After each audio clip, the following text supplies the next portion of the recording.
Assalamualaikum warahmatullahi wabarakatuh.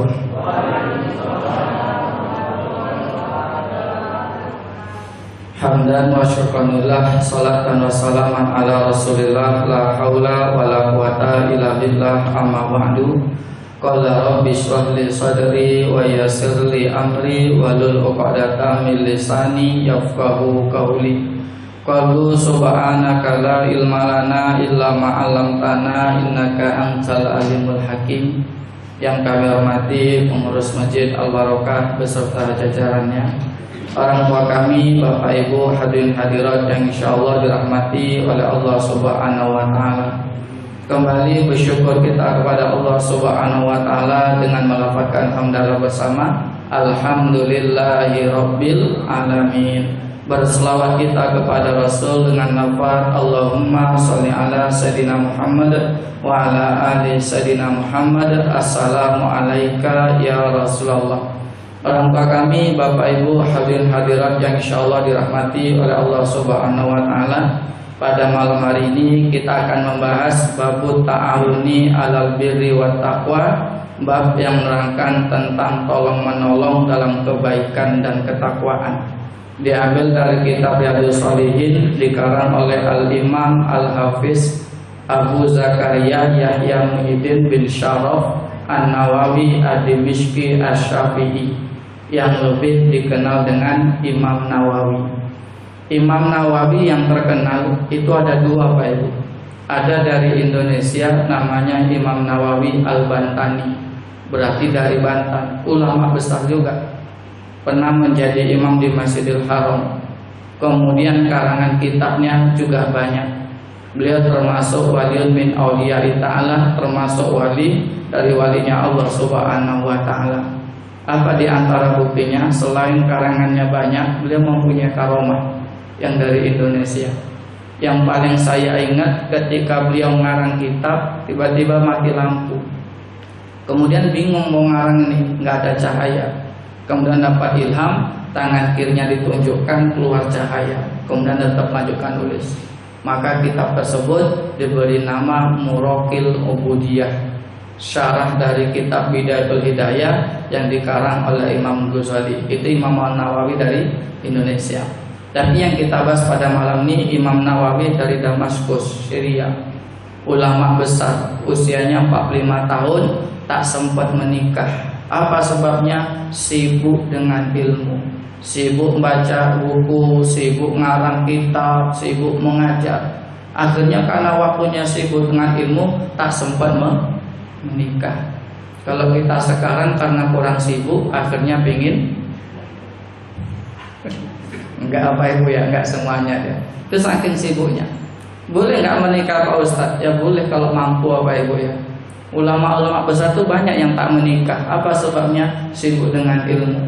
Pengarang tafsir At-Tabari itu tak menikah karena waktunya habis dengan ilmu. Ada buku judulnya 28 ulama yang rela membujang demi ilmu. Ini ulama-ulama besar. Betul-betul waktunya dihabiskan untuk ilmu. Termasuk Imam Nawawi ini.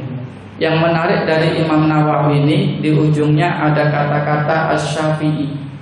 Berarti beliau bermazhabkan Imam Syafi'i. Orangnya hafal Quran, hafal ribuan hadis, karangannya sangat banyak, kitab-kitabnya semuanya dikaji, ternyata masih ngikut mazhabnya Imam Syafi'i. Kalau beliau orang yang alim masih ngikut mazhab Imam Syafi'i, masih menggunakan mazhab, apalagi kita, maka orang awam lebih selamat ngikut pendapatnya para ulama, bermazhab kepada ulama. Dan menurut Ahlussunnah wal Jamaah, mazhab yang diakui itu cuma 4 yang banyak pengikutnya, karena disebarkan, diajarkan oleh murid-muridnya. Siapa mereka? Yang pertama Imam Abu Hanifah, atau yang lebih dikenal dengan Imam Hanafi. Kemudian Imam Maliki atau Imam Malik. Yang ketiga Imam Syafi'i. Yang keempat Imam Ahmad bin Hambal. Jadi sepakat ulama Ahlussunnah wal Jamaah, kalau kita ngaku Ahlussunnah wal Jamaah, maka fikihnya ikut 4 mazhab ini salah satunya. Boleh Imam Malik, boleh Imam Syafi'i, Imam Hanafi, atau Imam Ahmad bin Hambal. Maka kalau pakai mazhab yang lain, Itu ada yang terima, tapi banyak juga yang ditolak, Pak Ibu. Contoh yang lagi viral sekarang, sholat jarang-jarang ada laki-laki, ada perempuan. Kenapa sholatnya seperti ini? Iya, karena saya ngikut mazhabnya Bung Karno. Nah, itu sesat, Pak Ibu. Tak ada mazhab pikir pakai mazhabnya Bung Karno. Kalau ada, mana kitabnya? Ada Bung Karno nulis tuntunan sholat menurut Bung Karno. Ada nggak, Pak Ibu? Kan nggak ada, Pak Ibu. Makanya apa mazhab empat ini selain itu kacau, Pak Ibu. Walaupun ada yang lain juga, tapi nggak populer, nggak terkenal. Baik orang tua kami, Pak Ibu, yang insya Allah dirahmati oleh Allah Subhanahu Wa Taala. Jadi kita bahas kitab Riyadhus Shalihin dikarang oleh Imam Nawawi. Mazhabnya apa? Asy-Syafi'i. Babut ta'awuni 'alal birri wa taqwa, bab yang menerangkan tentang tolong menolong kepada ke atas kebaikan dan ketakwaan. Diawali dari ayat Quran Al-Maidah ayat 2. A'udzubillahi minasyaitonir rajim. Bismillahirrahmanirrahim. Wa ta'awanu 'alal birri wa taqwa, dan tolong menolonglah atas kebaikan dan juga ketakwaan. Wala ta'awanu 'alal ismi wal udwan, dan jangan saling tolong menolong dalam masalah permusuhan dan juga perbuatan dosa. Jadi yang diperintahkan kepada kita adalah untuk tolong menolong dalam kebaikan dan juga ketakwaan.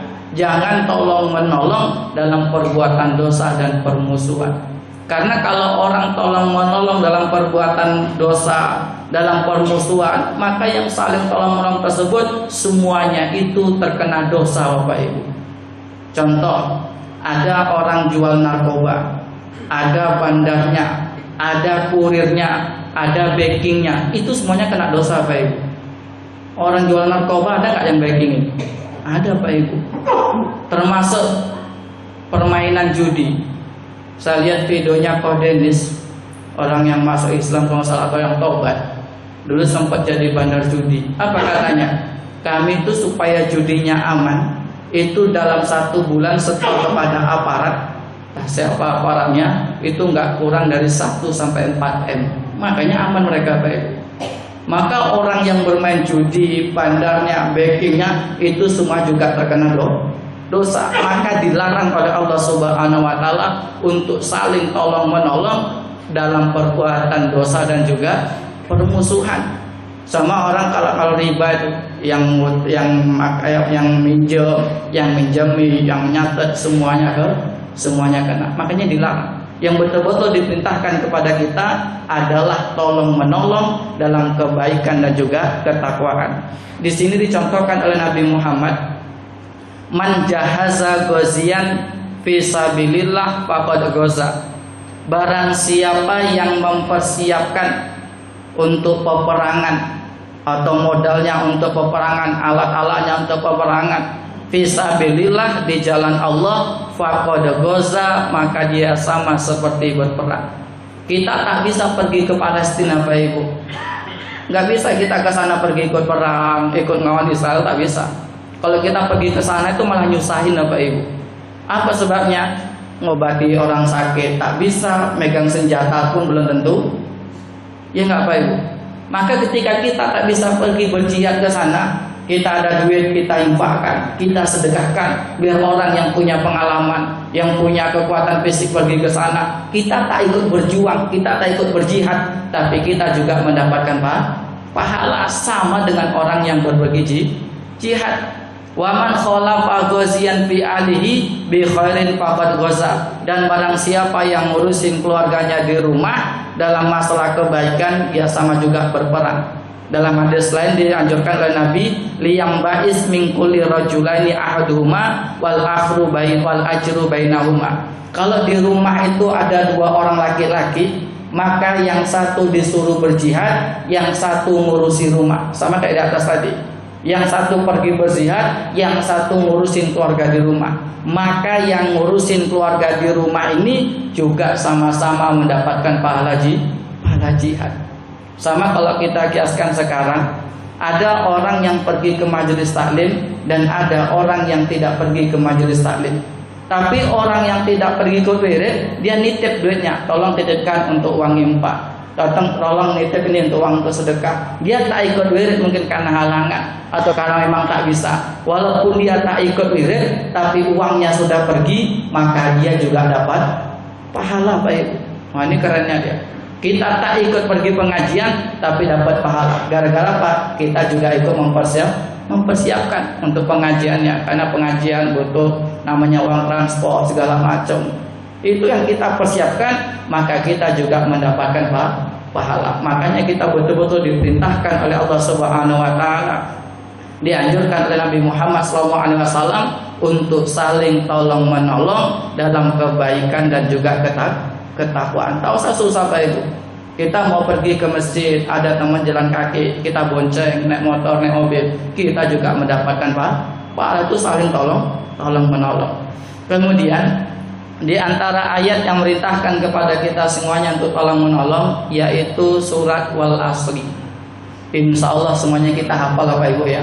Kata Imam Syafi'i rahimahullah ta'ala, surat Innan Nasa au aksarum fi goblatin antadaburi hazi surah. Kata Imam Syafi'i, sesungguhnya manusia atau kebanyakan manusia itu banyak yang lalai di dalam mentadaburi yang namanya surat Wal Asri. Maka malam ini kita tadaburi, kita bahas. Mudah-mudahan setelah kita bahas, kita semakin semangat untuk menjadi hamba-hamba Allah yang saling tolong menolong dalam kebaikan dan juga ketakwaan. A'udzubillahi minasyaitonirrajim. Bismillahirrahmanirrahim. Wal Asri artinya demi masa. Arti yang lain demi waktu asar. Yang jelas Allah bersumpah demi waktu itu diulang-ulang, Bapak Ibu. Mulai dari pagi-pagi Allah bersumpah wal fajri demi waktu fajar. Kemudian jam 5 Allah bersumpah wasubhi iza tanafas demi waktu subuh. Jam 7 Allah bersumpah waduha demi waktu duha. Siang Allah bersumpah wan nahari iza tajalla demi siang apabila terang benderang. Kemudian sore Allah bersumpah lagi wal asri demi waktu asar. Maghrib pun Allah juga bersumpah wal laili iza saja, wal laili iza yaksha demi malam apabila gelap gulita. Ini menunjukkan apa? Menunjukkan yang namanya waktu itu sangat penting, Bapak Ibu. Makanya orang Arab mengatakan al-waktu kasaif. Waktu itu seperti pedang. Kalau kita bisa menggunakannya bermanfaat. Tapi kalau tidak, maka akan bisa membunuh dirinya sendiri. Orang Barat mengatakan time is money. Waktu adalah uang. Jadi bagaimana caranya mulai bangun tidur sampai tidur lagi, bahkan tidurnya pun itu bisa menghasilkan duit, bisa menghasilkan cuan kata orang sekarang. Dan ini banyak ditiru oleh orang Indonesia, Bapak Ibu. Dia rela pagi-pagi pulang sore, kehujanan, kepanasan demi apa? Demi uang. Tapi untuk pergi ke masjid, berat minta ampun, Bapak Ibu. Dia pergi kerja jaraknya ratusan kilometer, sampai kehujanan, kepanasan jauh-jauh dia kuat, tapi pergi ke masjid belum tentu kuat. Ini siapa yang ditiru? Prinsipnya orang Barat. Yang penting waktunya bisa bernilai uang. Lalu bagaimana dalam Islam? Al-waktu ibadah. Waktu adalah ibadah. Karena ada ayat Quran, wa ma khalaqatul jinna wal insa illa liya'budun. Tidaklah aku ciptakan jin dan manusia kecuali hanya untuk beribadah, kecuali hanya untuk menyembah Allah Subhanahu wa ta'ala. Jadi bagaimana caranya mulai dari bangun tidur sampai tidur lagi, bahkan tidurnya pun itu juga bernilai ibadah. Ustaz, bisa tidur bernilai ibadah? Bisa, Pak Ibu. Mau tidur, ngambil wudhu, baca doa tidur, baca ayat kursi, zikir-zikir, kemudian tertidur, maka tidurnya pun bernilai ibadah. Dengarkan ceramah, tidur, itu juga bernilai. Ingat, Pak Ibu. Kalau tidur di rumah nggak dapat pahala, tapi tidur dengarkan ceramah dapat pahala nggak? Oh, dapat pahala, Pak Ibu. Apalagi hari Jumat itu, perhatikan apa Ibu. Khotib belum naik mimbar, dia tak ada tidur. Tapi ketika khotibnya naik mimbar, matikan HP, duduk bagus, tidur dia. Allahu Akbar. Tapi mending lebih tidur di masjid daripada tidur di rumah nggak dapat apa-apa. Tapi yang jelas dalam Islam tuh waktu itu ibadah. Bagaimana caranya mulai bangun tidur sampai tidur, bahkan tidurnya pun bernilai ibadah. Jangan tidur lagunya Mbak Suri di rumah dia. Bangun tidur ngopi, mau tidur ngopi aja. Allahu Akbar. Ya boleh aja Pak Ibu, kalau nggak terlalu Pak Ibu ya. Orang tua kami Pak Ibu hadirin insya Allah dirahmati oleh Allah Subhanahu Wa Taala. Setelah Allah bersumpah demi waktu, apa isi sumpahnya? Innal insana lafi khusrin. Sesungguhnya manusia itu dalam keadaan rugi. Kalau saya orang Jawa ngajinya kayak gini dulu. Innal insana satamane manungsa iku lafi khusrin, yakti ing dalam kerugian. Betul-betul jelaskan sesungguhnya manusia itu betul-betul atau pasti dalam keadaan rugi. Kira-kira kita yang hadir ya Pak Ibu, termasuk orang rugi atau orang beruntung? Ragu lah, tahun tak rugi. Tak ada jawabannya. Kalau ibu-ibu lah, kira-kira masuk orang rugi atau beruntung Bu? Nah, kan insya Allah satu orang yang lain masih mikir, kalau Ustaz. Ya Allah, malam ini kita tadabburi Bapak Ibu. Kalau masuk orang yang rugi, hijrah, tinggalkan bulan Syawal di banyak amal ibadah. Kalau orang yang untung, alhamdulillah pertahankan, istiqomahkan. Tapi ayatnya jelas mengatakan sesungguhnya manusia itu pasti atau betul-betul dalam keadaan rugi. Rugi dalam hal apa yang paling banyak? Yang pertama, menyia-nyiakan waktu. Menurut Bapak Ibu, ada nggak orang Indonesia yang menyia-nyiakan waktu? Jam karet atau jam molor? Oh banyak, nggak cuma sekitar sedikit, banyak Pak Ibu. Ustaz bagaimana? Sama Bapak Ibu. Bahkan saya pernah ceramah takziah habis sholat isya. Habis sholat isya saya cari rumahnya ketemu. Assalamualaikum Pak, waalaikumsalam Pak, mohon maaf saya pengganti Ustaznya, dia nggak bisa hadir. Ya nggak apa-apa Pak Ustaz, silakan masuk. Saya masuk rumah jam 8, mulai ceramah jam 9 lewat 15 menit. Bayangkan Bapak Ibu, 1 jam 15 menit. Kira-kira rugi nggak kayak gitu? Rugi Bapak Ibu. Cuman hukum alam di Pekanbaru ini, Ustaz tak boleh terlambat Bu, tapi jamaah boleh terlambat. Itu hukum alamnya Bu. Kalau Ustaz terlambat, bubar jamaahnya Bu. Tapi kalau jamaah santai aja Bu. Padahal yang betul Ustaz nunggu jamaah atau jamaah nunggu Ustaz? Kan ya Pak Ibu ya. Di Pekanbaru ini wirid yang gak molor cuma 2 Pak Ibu. Habis maghrib sama habis subuh. Makanya sempat Ustaz itu terlambat salah masjid atau nanti ada bahan bocor sedikit, itu bubar jamaah Pak Ibu. Karena saya pernah kayak gitu. Ternyata saya masuk salah masjid, Allah Akbar, sholat, pergi lagi. Sampai sana bubar jamaahnya. Ternyata nggak nyampe 5 menit terlambat. Ya salah. Ini yang terjadi. Tapi yang jelas nyanyiakan waktu itu rugi Pak Ibu. Bahkan saya pernah jumpai ada seorang bapak-bapak tak bisa dia baca Quran. Akhirnya belajar Iqra pun tak bisa. Saya suruh baca Al-Fatihah pun nggak hafal. Ya salah. Umur 50 tahun Al-Fatihah nggak hafal, rugi nggak apa itu? Rugi, waktunya sia-sia, tak pernah digunakan untuk belajar agama. Sholat pun nauzubillah.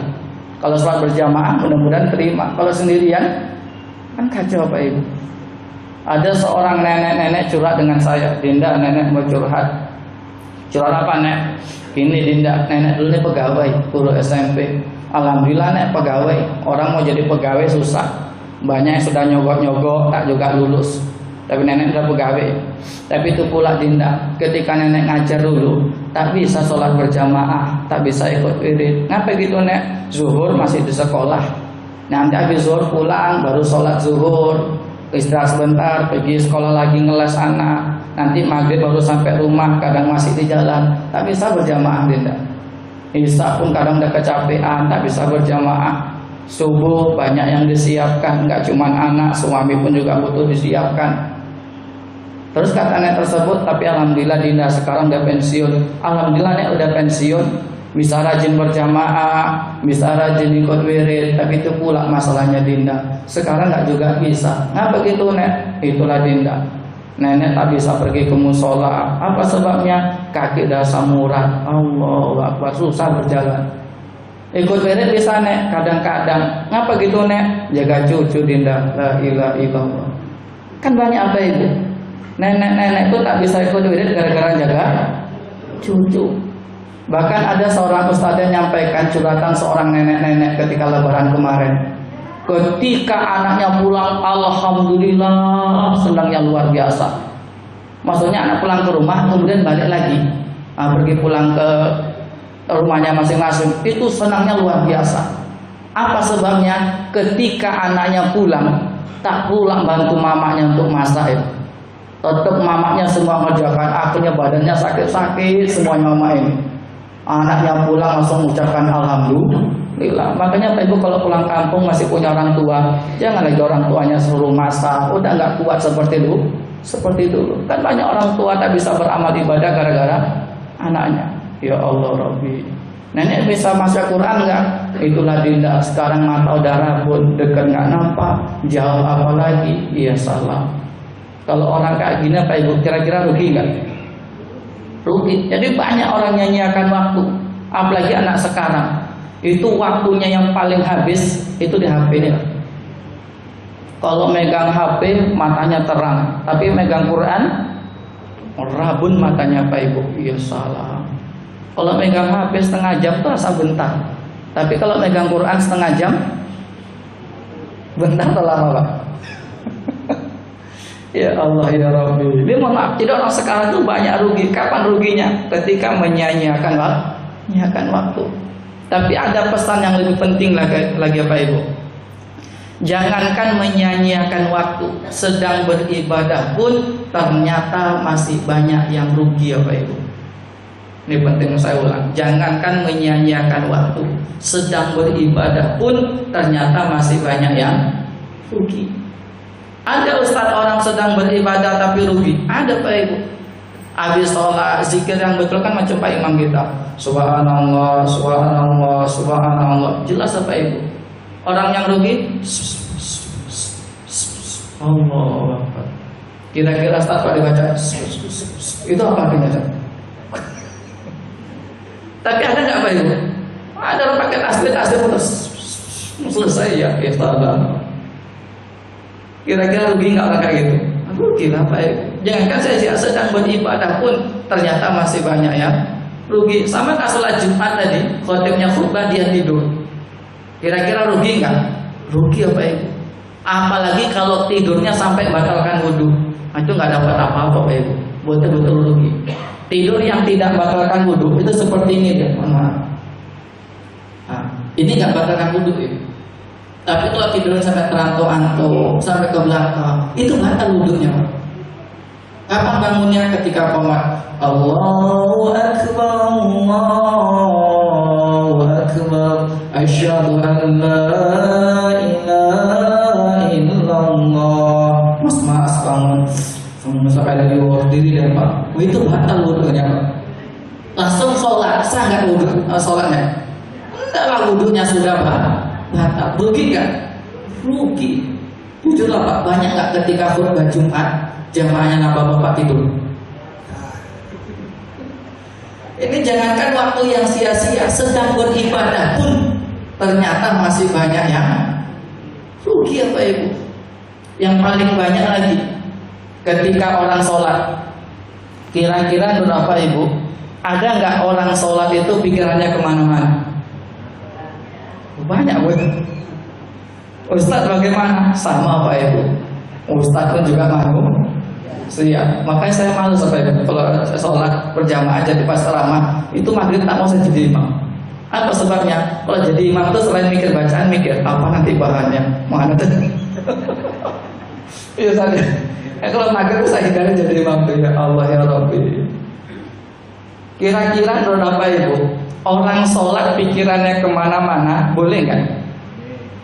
Boleh Bapak Ibu. Karena itu tak masuk syarat rukun sholat, nggak masuk. Rukun sholat kan ada 13. Pertama niat, terus udah lupa Ustaz. Niat berdiri, takbiratul ihram, al-fatihah, ruku, i'tidal, sujud, duduk antara dua sujud, duduk tasawuf akhir, membaca tasawuf akhir, selawat atas Nabi, salam yang pertama, kemudian tertib. Dari 13 rukun ini tak ada satu rukun pun yang mengatakan kalau sholat pikirannya tak boleh kemana-mana, tak ada Pak Ibu. Jadi Ustaz, orang sholat boleh pikirannya kemana-mana? Boleh apa Ibu?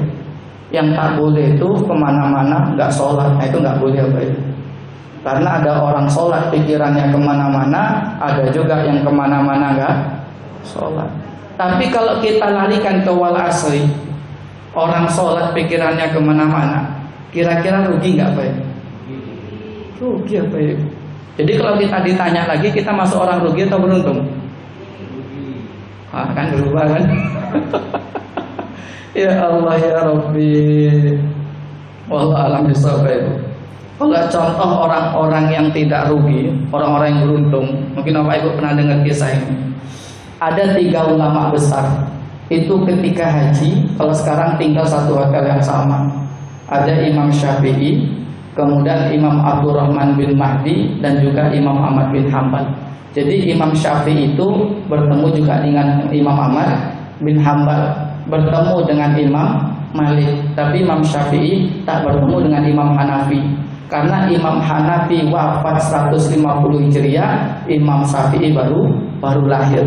Cuman kelebihan dari Imam Syafi'i ini, beliau belajar dengan Imam Malik, orang ahli hadis, dan juga belajar dengan muridnya Imam Abu Hanifah, Syaibah al-Haisabani, susah namanya Pak Ibu. Pokok belajar dengan muridnya Imam Abu Hanifah, Imam Abu Hanifah itu terkenal dengan al-Ra'i, pendapatnya kuat. Jadi menggabungkan antara sunnah dengan logikanya. Jadi keren Imam Syafi'i. Makanya mazhabnya banyak diikuti. Ketika musim haji, mereka kan tinggal satu hotel yang sama. Ketika malam melakukan kegiatan masing-masing. Kemudian pagi KPB sarapan bersama agar mereka saling bertanya, saling bercerita. Wahai Imam Ahmad bin Hanbal, kata Imam Syafi'i, aku tengok engkau tadi malam rukuk sujud. Apa yang kau lakukan? Oh, aku tadi malam mengkhatamkan Al-Quran, Al-Fatihah sampai Anas dalam sholat tahajudku. Subhanallah. Jadi Imam Ahmad bin Hanbal itu bisa mengkhatamkan Quran dalam sholat tahajud. Kalau kita sholat tarawih dibikin khatam satu malam, nggak usah satu malam apa, 3 malam aja lah. Jadi satu malam 10 juz. Kira-kira masjid ini penuh atau sepi?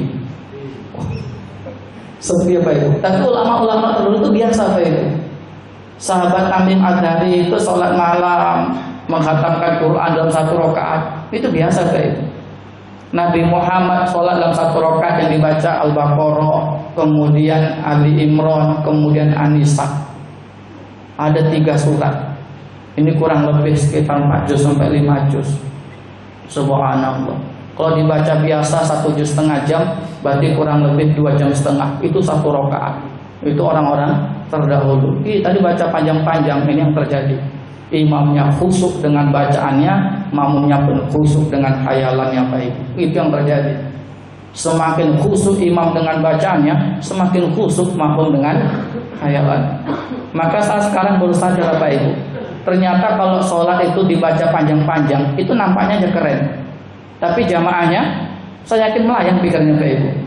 Orang saya sendiri yang belajar bahasa Arab kurang lebih 6 tahun, itu kalau dibaca susah-susah, itu nggak juga bisa ngikutin. Kalau nggak bisa ngikuti baca imam, ikutilah pikiran kita. Apa yang diingat, utang, warga bulan, macam-macam lah Pak Ibu. Pokoknya yang urusan dunia itu ingat semuanya. Allah Akbar. Gara-gara apa? Imamnya panjang. Makanya baca umum-umum aja, sering dibaca. Kalau surat pendek, insya Allah imamnya khusyuk, makmumnya pun juga khusyuk. Kemudian Wahai Imam Abdurrahman bin Mahdi, aku tengok engkau tadi malam kayaknya santai-santai. Apa yang kau lakukan? Oh, aku tadi malam menyeleksi hadis mana yang sahih, mana yang dhaif, mana yang maudhu, kurang lebih 200 permasalahan. Wahai Imam Syafi'i, karena engkau telah menanyai kami berdua, sekarang gantian kami yang bertanya kepada engkau. Apa yang kau lakukan? Oh, aku tadi malam menyeleksi hukum fikih, mana halal, mana haram, mana makruh, mana mubah, sebanyak 200 permasalahan. Pertanyaannya, Kalau kita jadi orang yang keempat, kemudian kita ditanya apa itu? Kira-kira apa jawaban kita? Paham apa Ibu ya? Saya ketika baca kisah itu kayak mau nangis Ibu. Ya Allah Rabbi, itulah orang-orang terdahulu. Betul-betul waktunya itu semuanya bernilai ibadah. Makanya kalau kita kaji surat ini tadaburin, kayaknya masuk orang yang rugi Ibu. Tapi untungnya lah ayat ini nggak cukup sampai di sini. Setelah Allah katakan innal insana lafi khusrin, sesungguhnya manusia itu pasti betul-betul dalam keadaan rugi, ada hillah, artinya kecuali. Ada orang yang tak mau rugi, ada orang yang beruntung. Siapa orang yang beruntung? Illal ladzina amanu, yaitu kecuali orang-orang yang beriman. Kalau tak mau jadi orang yang rugi, maka iman harus dipertahankan Bapak Ibu. Apalagi di akhir zaman ini, mempertahankan iman berat kali Bapak Ibu. Karena orang sekarang tuh kalau imannya nggak kuat, itu mudah kali dimurtadkan Bapak Ibu. Gara-gara apa dimurtadkan? Pernikahan itu banyak Bapak Ibu. Nikah akhirnya murtad, nikah akhirnya murtad. Karena tempat kita nikah kalau enggak beda agama itu tak sah dia. Kalau mau pingin dapat suratnya, maka harus disidang di pengadilan, ditundukkan ke salah satu agamanya. Mau cara muslim atau non muslim. Kalau cara muslim, alhamdulillah sah. Kalau cara non muslim, tak sah. Maka ketika hubungan suami istri, hukumannya sama dengan zina Pak Ibu. Selama belum bercerai, setiap malam dia melakukan perbuatan zina. Na'udzubillah. Ngapa dia mau murtad? Karena imannya nggak kuat. Tapi kalau orang-orang terdahulu itu keren, rela dia mengorbankan nyawanya, yang penting imannya tak hilang. Ada saya baca sebuah kisah dalam kitab Jawahirul Uluhiyah. Pada masa Bani Israel ada 3 orang pemuda. Ketika dia mempertahankan keimanannya, agama Islam, agama tauhid, mengesahkan Allah Subhanahu wa taala, maka dipanggil sama raja. Kalau kalian nggak ngikutin agama kami, nggak ngikutin agama Nasrani, maka kalian akan kami bunuh. Ternyata ketika diancam, tetap kuat dengan pendiriannya, tetap dia pertahankan imannya. Akhirnya apa yang dilakukan oleh raja? Disediakan kuali yang besar, kemudian diisi minyak yang banyak, kemudian dikasih api dari bawah. Ketika sudah mendidih, mau nggak meninggalkan keyakinanmu? Akhirnya tak mau, dilemparlah orang pertama, mati. Orang yang kedua, mau nggak meninggalkan keyakinanmu? Tak juga mau. Akhirnya dilemparkan juga ke dalam kuali yang besar. Kalau kita posisi demikian, apa yang kita lakukan apa itu? Allahu Akbar. Iman kita tak pernah diuji sampai seperti itu. Paling ujiannya malas sedikit, itu aja Pak Ibu. Tapi orang dulu imannya betul-betul diuji. Sampai pas giliran yang ketiga, akhirnya datanglah seorang bapak-bapak. Wahai raja, dia tak usah masukkan ke dalam kuali yang besar, biar saya yang ngurus. Bagaimana caranya? Saya punya anak gadis yang paling cantik raja. Nggak cuma cantik, tapi cantik, itu betul-betul cantik.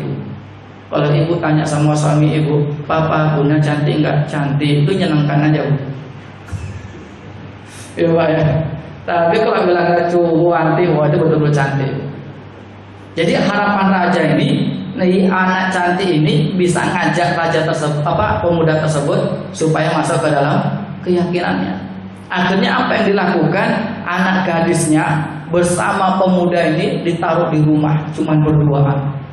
Ini kalau tak kuat imannya, pasti melakukan perbuatan zina. Dikasih waktu 40 hari untuk menaklukkan laki-laki tersebut. Tapi laki-laki ini keren. Malamnya dia beribadah, siangnya berpuasa. Ketika mau habis masa 40 hari, anaknya ini minta mohon sama bapaknya, tolong perpanjangan waktu Pak, belum bisa saya goda anak lajang ini. Mudah-mudahan nanti 40 hari kedua bisa tergoda dia. Akhirnya 40 hari kedua juga gak tergoda. Malamnya sholat tahajud, siangnya melakukan puasa. Kalau kita digoda seperti itu Pak, kira-kira bagaimana Pak? Ada anak gadis cantik, putih, mulus, pokoknya di rumah cuma berduaan. Itu laki-laki banyak yang kena imannya kayak gitu Pak. Enggak pandang ustaz, kiai, kadang-kadang banyak juga yang kena, karena itu kelemahannya Pak. Lagi kekuasaan kuat dia, harta kuat dia, tapi sama wanita belum tentu kuat. Tapi pemuda ini luar biasa. sampai bola yang ketiganya, Pak Flor yang ketiga, karena perempuan itu betul-betul kagum sama laki-laki ini, akhirnya dikabul. Malah dia yang ikut dengan agama laki-laki tersebut. Ini karena laki-lakinya kuat. Kalau nggak kuat, sekarang kan banyak yang murtad gara-gara pernikahan. Akhirnya kabur. Bagaimana caranya? Dengan kendaraan. Pas malam hari ternyata dijumpai sama saudaranya yang sudah mati tadi. Mengucapkan selamat, cepat kalian melakukan pernikahan supaya nggak lakukan perbuatan dosa. Ini buah dari apa? Mempertahankan keimanan. Kalau kita tak mau jadi orang-orang yang rugi, iman itu harus dipertahankan ya baik. Syukur-syukur bisa. Nah, bagaimana cara mempertahankan keimanan, memperkuatkan keimanan? Salah satu caranya datang ke majelis ilmu, rajin sholat berjamaah, rajin baca Quran. Insya Allah imannya saat lama-lama akan naik. Kemudian yang kedua, kalau tak mau jadi orang yang rugi, wa amilus sholihati, harus banyak beramal soleh. Apa itu? Amal soleh yang paling mudah di akhir zaman ini adalah dengarkan tausiah baik. Ini amal soleh yang paling mudah. Kita dengarkan ceramah ini, paham tak paham, tetap dapat pahala baik. Kalau dulu kita mau belajar sama dokter, itu ikut ujian dulu, tes dulu, masuk kampus, baru bisa belajar dengan dokter. Kalau sekarang tak perlu ke kampus, dokternya datang ke masjid. Kan keren Pak Ibu. Itu amal soleh yang paling mudah. Paham tak paham tentu dapat pahala. Keutamanya banyak Pak Ustaz. Oh banyak Pak Ibu. Kata Nabi diantaranya, man kharaja fisabilillah, man kharaja fi talabil ilmi fa huwa fisabilillah hatta yarji'a. Barang siapa yang keluar nuntut ilmu di jalan Allah, maka dia fisabilillah, sama dengan orang berjihad di jalan Allah, hatta yarji'a, sampai dia pulang. Artinya apa? Kalau orang nuntut ilmu kemudian mati, maka matinya mati syahid. Apa itu? Pas dengarkan ceramah kayak gini mati, oh itu mati usul khatimah. Apa itu? Matinya mati syahid. Kira-kira Pak Ibu pingin nggak pas dengarkan ceramah tiba-tiba mati? Pengen Ustaz, tapi jangan sekarang. Iya, sekarang nggak siap juga Pak Ibu. Ya Allah, ini keren. Orang mati nuntut ilmu, matinya mati syahid. Makanya kalau ada anak pergi mondok nuntut ilmu agama, ini kau tahu saya sedih, dia termasuk mati syahid ya Pak Ibu. Kemudian Nabi kiaskan antara nuntut ilmu dengan jihad ya Pak Ibu. Ini menunjukkan apa? Jihad itu berat, nuntut ilmu juga nggak kalah berat Bapak Ibu. Apa buktinya nuntut ilmu nggak kalah berat? Perhatikan Bapak Ibu. Kalau sini alhamdulillah ramai jamaahnya. Tapi tempat lain, saya ceramah tuh ada malam Jumat tuh, jamaahnya paling banyak 7 orang. Kalau nggak 7 orang 6 orang, 7 orang 6 orang. Padahal ketika sholat maghrib ramai dia. Tapi dengarkan ceramah, oh sedikit. Menunjukkan apa? Nuntut ilmu ini juga berat. Kemudian keutamaan yang lain, ini bentuk amal soleh yang mudah Pak Ibu. Kata Nabi, manjaa al-mautu, barang siapa yang datang kematian kepadanya, wa huwa yatlubul ilma, dan dia dalam keadaan nuntut ilmu, maka apa balasannya? Fa bainahu wa bainal anbiya'i fil jannati darajatun wahidatun. Maka antara dia dan juga para nabi besok di surga jaraknya cuma 1 derajat. Subhanallah. Ternyata mati dalam keadaan nuntut ilmu, maka besok di akhirat itu sangat dekat dengan para nabi. Kan keren apa Ibu? Bahkan ada ulama yang mengatakan, barang siapa yang mati dalam keadaan nuntut ilmu dan dia orangnya tak pinter-pinter apa Ibu, diterangkan tak juga paham-paham, maka besok ketika di akhirat akan Allah datangkan orang yang mengajarkannya sampai dia dibangkitkan menjadi orang yang alim. Ini keren apa Ibu? Tak alim di dunia tapi bisa alim besok di akhirat. Gara-gara apa? Semangat untuk menuntut ilmu. Dan ini bentuk amal soleh yang mudah apa Ibu? Apalagi amal soleh yang mudah Ustaz? Berzikir. Berzikir itu amal soleh yang mudah apa Ibu? Zikirnya setelah membaca istighfar, baca sholawat, itu silahkan. Dalam keadaan berdiri bisa, dalam keadaan duduk bisa, sambil baring pun bisa. Yang penting banyak zikir. Kalau kata Quran, ya ayyuhallazina amanu zkurullaha zikran katsira. Hai orang-orang yang beriman, banyaklah mengingat Allah, berzikir kepada Allah, zikran kasiran yang sebanyak-banyaknya. Zikir kan mudah Pak Ibu, cuma bilang subhanallah, subhanallah, subhanallah, atau salawat Allahumma sholli ala Muhammad wa ala ali Muhammad, itu mudah. Daripada nyanyi gak jelas, bagus baca zikir, bagus baca sholawat, itu pahalanya lebih nyata. Dan ini bentuk amal soleh yang ringan Pak Ibu. Kemudian yang terakhir, kalau tak mau jadi orang yang rugi, wa tawasau bil haqqi wa tawasau bis sabr, mau saling menasihati dalam hal kebaikan dan juga saling menasihati dalam hal kesabaran. Artinya apa? Saling tolong menolong dalam perkara hak, mau saling tolong menolong dalam masalah ketakwaan, mau berdakwah Pak Ibu. Kalau cuman beriman tak beramal soleh, itu rugi ya Pak Ibu. Cuman beriman beramal soleh tapi tidak yang ketiga, tidak mau saling menasihati, tak mau saling tolong menolong, maka dia juga termasuk orang yang rugi. Kalau tak mau jadi orang yang rugi, maka tiga-tiganya harus kumpul. Iman dipertahankan, banyak amal soleh, dan juga saling menasihati dalam hal kebenaran dan juga hal kesabaran. Dari tiga ini Pak Ibu, yang paling banyak tinggal yang mana? Yang nomor tiganya. Seolah-olah kalau kita nasihati orang lain, kita mengingatkan orang lain, itu banyak yang protes Pak Ibu, banyak yang tak terima. Padahal ini ajaran dalam Islam. Walaupun nasihati dalam cara yang lembut, orang pun masih tersinggung Pak Ibu. Contoh, ada seorang ibu-ibu bilang sama ibu yang lain, Bu, sebelumnya mohon maaf, saya mau nasihatin ibu ini. Kira-kira ibu merasa nggak, ngapa kalau orang tak mau sholat deket ibu? Enggak. Ibu mau apa sebabnya? Mau, tapi minta maaf Bu ya, ibu jangan tersinggung. Iya, nggak apa-apa, bilang aja lah. Sebabnya Bu, ngapa orang nggak mau dekat sama ibu? Karena ibu ketiaknya busuk. Allah. Itu ketika diingatkan demikian, marah nggak yang diingatkan? Oh marah. Dijauh nggak orang yang nasihatin? Oh dijauh ya Bu. Makanya berat yang ketiganya Pak Ibu. Nggak semua orang bisa menasihatin. Ibu lah nasihatin suami ibu, bisa nggak? Susah Pak Ibu. Lalu bagaimana caranya Ustaz kalau nggak bisa nasihatin suami? Ambil HP, cari ceramah Ustaz kondang itu, dengarkan kuat-kuat. Nanti kalau suaminya merasa itu senyum-senyum deh.